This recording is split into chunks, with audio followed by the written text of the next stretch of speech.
Now we're going to look at the social context of the Industrial Revolution and Great Britain. We see industrialization happening in Great Britain in particular, and we're going to look at three reasons why this is happening. One is we have Queen Elizabeth who outlaws wood cutting. The forests in Great Britain are getting diluted, so the Queen outlawed wood cutting. Wood was used for fuel and construction, and they needed to control this. They looked underground and found coal. Now they found a new material needed for building and for fuel. Next, British democracy encourages free enterprise. Britain wasn't really run from London. The transportation system in Great Britain was pretty bad. There was tendency for local freedom in what was done. London was far from the West Midlands, and so they left them alone. And that kind of democracy encouraged free enterprise. All didn't come from London. And finally, island isolation provides political stability. Great Britain avoided wars on continental Europe, and they hadn't been invaded for about 700 years. Therefore, there was a sense of security. So very briefly, that is the social context surrounding Great Britain and what allowed structural art to flourish, in particular in Great Britain at that time. And the most famous structural engineer of this era was Thomas Telford, born 1757, died 1834. Telford was brought up in poverty. He worked since he was 8 years old and began his career as a stonemason. In 1782, at 25 years old, he left for London, where he worked as a draftsman in an architect's office. And in 1787, he worked as a county surveyor.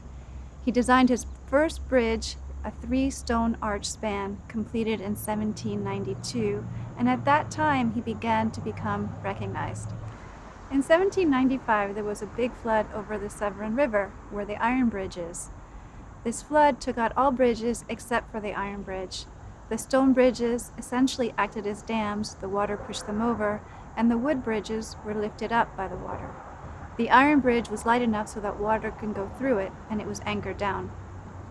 When Telford saw this, he was impressed, and he turned his attention from masonry to iron. There was an opportunity in Great Britain to build bridges and canals because this was the infrastructure for the Industrial Revolution. The Bilvaas Bridge was the first bridge he designed of iron. It wasn't a great work of structural art because it has 2 arches, and you don't know by looking at it which arch is carrying the load.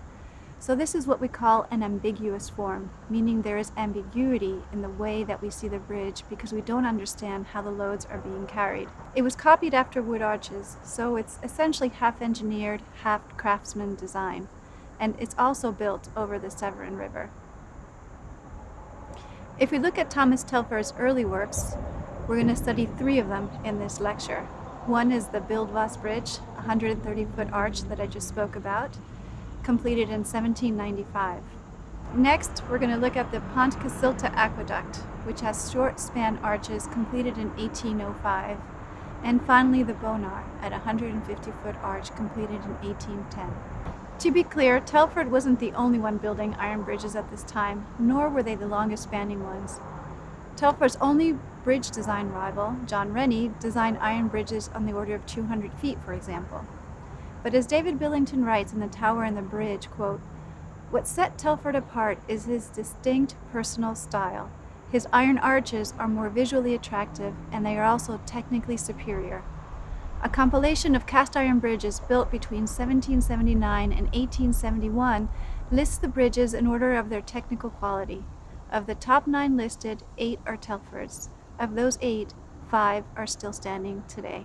End quote. One of the bridges that no longer stands is the Bonar Bridge. It was taken down after 90 years because it was hard to maintain, not because of a defect. It's a cast iron bridge spanning 150 feet. His design criteria for this bridge were essentially efficiency, economy, and elegance. He didn't use those words exactly, but he did use these words to describe the design criteria for Bonar Bridge. Quote, "To improve the principles of constructing iron bridges, also their external appearance, and to save a very considerable portion of iron and consequently weight." So if we take apart that sentence, we see he writes, "to save a very considerable portion of iron and consequently weight." There he's talking about efficiency. When he speaks of to improve the principles of constructing iron bridges, there he is talking about economy, because economy is strongly linked to construction. And finally, when he speaks about the external appearance, he is talking about elegance. So in essence, the design criteria for the Bonar Bridge encompasses efficiency, economy, and elegance. The Pont Cysyllta aqueduct carries the Llangollen Canal over the valley of the River Dee in northeast Wales. Completed in 1805, it's the longest and highest aqueduct in Britain. Viaducts were important to connect cities in Great Britain. The Industrial Revolution required transportation. A pre-Industrial Revolution map of 1760 shows that there's not many rivers connecting the major cities. For example, Birmingham and Manchester were great industrial cities, but they were isolated. You couldn't go north or south via water, for example. Therefore, there's lots of canal building to connect these rivers. And a map just 30 years later in 1790 shows tremendous progress in connecting these cities via waterways. The Barton Aqueduct of 1760 is an example of what was done prior to the Industrial Revolution.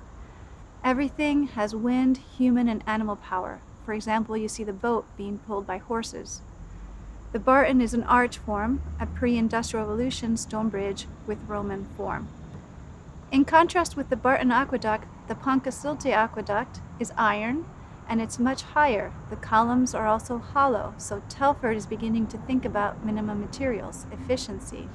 Not only are the columns higher, but they're much more slender than those of Barton. And if you see on the top this image, these little tiny dots, those are people, just to give you a sense of scale.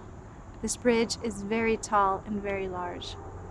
If we take a closer look at the structure, we see exceptionally slender arches, and this is a different aesthetic from the stone arches of the past.